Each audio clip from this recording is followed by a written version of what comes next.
उद्या देगलूर येथे लक्ष्मण हाके यांची सभा पार पडणार आहे. आरक्षण बचाव यात्रेसाठी लक्ष्मण हाके नांदेड येथे मुक्कामी आलेले आहेत. आपल्यासोबत स्वतः लक्ष्मण हाके आहेत. हाकेसाहेब, ABP माझामध्ये आपलं हार्दिक स्वागत.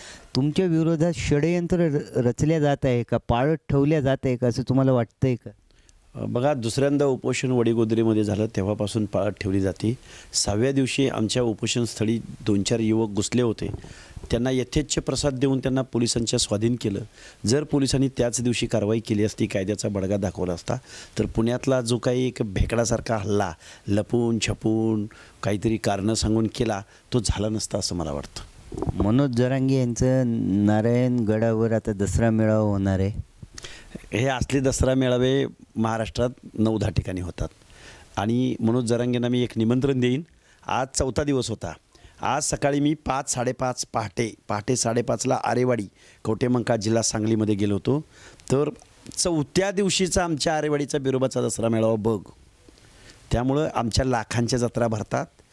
आम्ही 9 दिवस लाखाचा आमचा मेळावा असतो. त्यामुळं असला काहीतरी मेळावा, त्यातून राजकारण आणि त्यामधून इतर 18 पगड जातीच्या मनामध्ये एक न्यूनगंडाची भावना निर्माण करणं, झुंडशाही गोळा करणं आणि त्यातून वेगळा. आम्ही लाखाच्या जत्रा भरत आहोत. आम्ही चांग भलं म्हणतो. आम्ही प्रत्येक माणसाचं चांगलं भलं व्हावं ही आमची 18 पगड जातींची भावना आहे, बहुजनांची भावना आहे.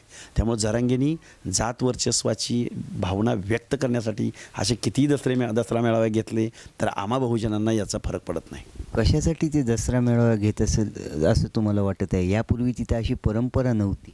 हे बघा, झुंडशाहीच्या माध्यमातून राजकीय धोरण ध्येय गाठणं हे शरद पवारांच्या सांगण्यावरनं, एकनाथराव शिंदेंच्या सांगण्यावरनं मनोज जरांगे हे स्वतःची गादी निर्माण करू पाहत आहेत आणि एक स्वतःचं जात वर्चस्वाची भावना निर्माण करू पाहत आहेत. ह्याच्या पलीकडं मला त्या दसरा मेळाव्यातून जास्त काय हासिल वाटत नाही.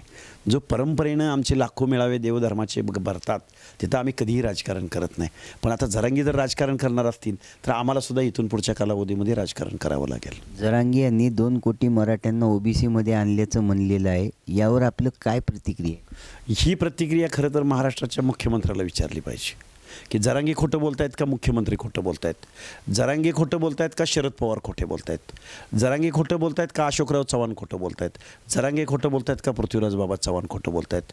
एका बाजूला हीच सगळी नेते मंडळी म्हणतात की OBCच्या आरक्षणाला धक्का लागू देऊ नका किंवा धक्का लागत नाही, आणि त्याच वेळेला जरांगे म्हणतात की 2 कोटी मराठी OBCमध्ये आणलेले आहेत. मला वाटतं OBCचं आरक्षण संपवण्याचा एक पद्धतशीरपणे कट या महाराष्ट्रामध्ये रचला गेला आहे आणि त्यामध्ये या महाराष्ट्रामधले आजी-माजी मुख्यमंत्री सामील आहेत.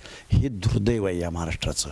हा महाराष्ट्र आता बहुजनांचा राहिला नाही, फुले शाहू आंबेडकरांचा राहिला नाही, तर जात वर्चस्वाची 96 कुळाची भाषा बोलणाऱ्या क्षत्रिय मराठ्यांचा हा महाराष्ट्र झाला आहे असा माझा दावा आहे.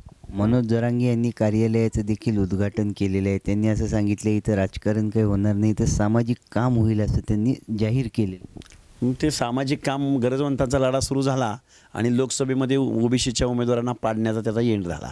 त्यामुळे जरांगेंनी किती जरी काही जरी सांगितलं तर शरद पवारांच्या स्क्रिप्टवर चालणारा हा जरांगे नावाचा माणूस आहे. मला नाही वाटत जरांगे 1 किंवा 2 जागावर त्याचे उमेदवार देईल. हा पवारांचं काम करल आणि जात वर्चस्वाची भाषा बोलल. यांना काही पडलेलं नाही. या महाराष्ट्रामध्ये कोण राहतो, भटका म्हणजे कोण, बलुतेदार म्हणजे कोण, आलं काही पडलेलं नाही या जरांगेला, कळत पण नाही त्यातलं काय. त्यामुळे हा अजून झुंड गोळा करल, अजून इतर लोकांच्या मनात दहशत निर्माण करल. जो विवेकाची भाषा बोलेल, जो संविधानाची भाषा बोलेल, जो OBCची भाषा बोलेल, त्याच्यावरती हा कसा बदनाम आहे, हा कसा नालायक आहे, हा कसा बेवडा आहे, हा कसा असे अनेक आरोप होतील. त्यामुळं असे आरोप झाले म्हणून आम्ही चळवळ थांबवणारे कार्यकर्ते नाही आहोत. आम्ही संविधानाला मानणारे, बाबासाहेबांना मानणारे कार्यकर्ते आहोत. या महाराष्ट्रामध्ये OBCचा अंडरकरंट काय असतो याचं प्रत्यंतर येऊ घातलेल्या विधानसभेत तुम्हाला बघायला भेटेल. OBC काय करणार आहे विधानसभेसाठी? काही रोडमॅप तयार आहे का? रोडमॅप 50 आमदार पाडायचा रोडमॅप तयार आहे. 50 आमदार निवडून आणायचा रोडमॅप तयार आहे.